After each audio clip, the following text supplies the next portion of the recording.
Today we have a 2003 SL500 in the shop for no audio. And we're going to troubleshoot the fiber optic system. We have several videos on our website at carstereohelp.com that deal with troubleshooting no audio. This one will be specific to the SL. We're trying to get each vehicle separately to teach you and show you where all the equipment is and how to get access to it. What we have here is the SL. We're going to start with removing this panel across the front. There are two Torx, T20 Torx screws that are straight, one here on the side, to the side panel that holds the side panel on, and two that go straight down here as well that hold the CD changer in, and the rear pocket here as well. There's one, and the second is here on the left. Now the heads on these screws are a little bit larger than the rest.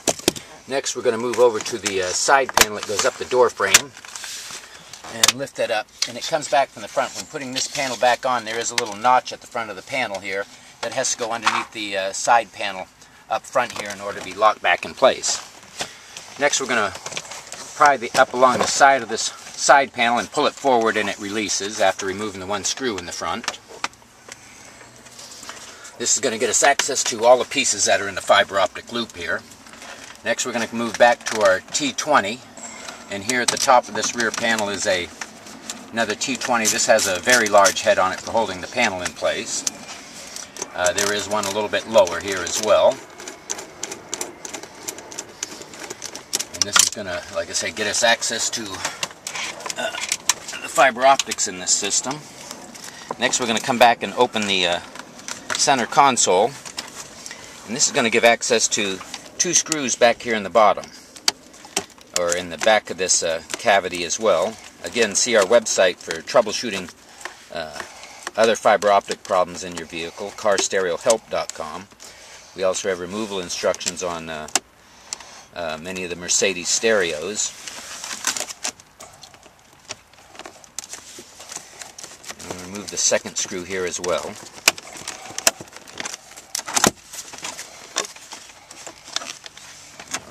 Close the center console back down, and this will be able to allow us to lift up this center panel here and pull it forward and get that out of the way. Next we're going to move over to the side panel and lift the side panel up. This is going to allow us to lift this pocket up here on the side. It comes up, so you got to be careful of the and we're going to move this down forward to the back seat. We have moved the back seat forward. Now we have many of the components here. The amplifier is located here in the bottom of this compartment. We have the voice control module and the SOS teleaid here. And we have the aftermarket, factory telephone here, along with the changer that is in the box here, in the pocket that came out.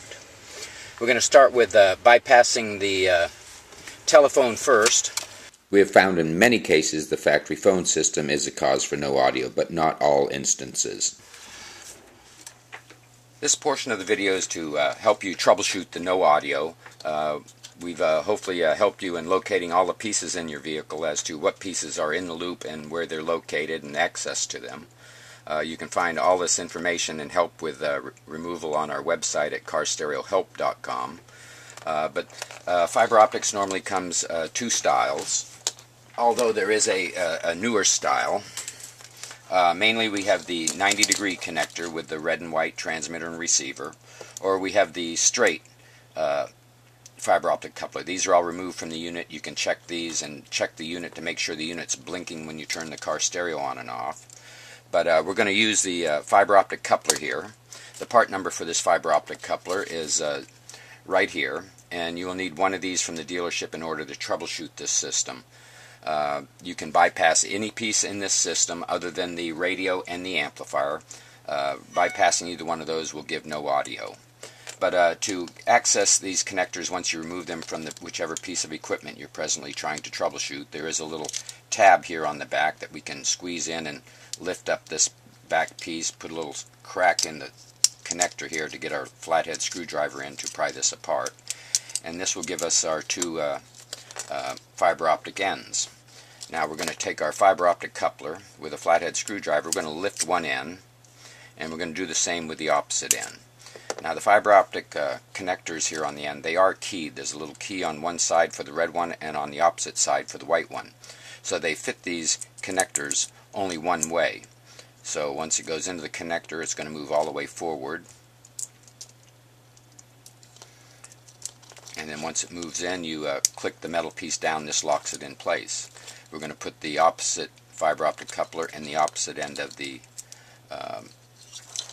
coupler here. Once it goes all the way in, we're going to also lock that down. Now this will bypass whatever equipment you just removed this fiber optic end from. This will allow you to turn the stereo on and off, test for audio and so on. If the audio does not come back, then you disconnect this and move on to the next connector. Again, when you go to put these connectors back together, we're going to lift the tabs to remove the fiber optic couplers, and with the keys on these, they only fit back into one specific spot here. Once you fit it back into the spot, you do the same with the opposite cable, and run your cables through. And once we get these seated properly, we would take the opposite side and click it back together. Now the other style connector, which is the flat one, this is the 90 degree, this is a straight flat one. This one has a different type connector on it, or a release on it. It has a green tab, and we're going to, or excuse me, a gray tab, and we're going to lift with our flathead screwdriver, lift this component, this piece up to unlock the fiber optic cables, and then again you would place this next component into your coupler and test. This helps troubleshoot the fiber optic problems, usually 99 through 02 in most vehicles. The newer style fiber optic cable, which is a larger connector, which is not the same, this is in 2003. In newer. The dealership is very good at troubleshooting 2003. Newer problems. Again, most of this information is on our website at carstereohelp.com. Please look there before calling with any questions. We also have the dealership sending us many of the amplifiers in the 99 through 02 because of no audio, and we find that it's basically not the amplifier. In many cases we find several problems. The most common is if you have the factory phone, that module is bad, or if you have the teleaid, that is bad, teleaid and SOS. These are the most common units that we see bad in the fiber optic system, and once you get to these components and bypass them, get your audio back, it's up to you to either replace the unit or go without using it at all. Hope this video has been helpful. See all our website videos for fiber optic troubleshooting of no audio at carstereohelp.com, and thank you for watching.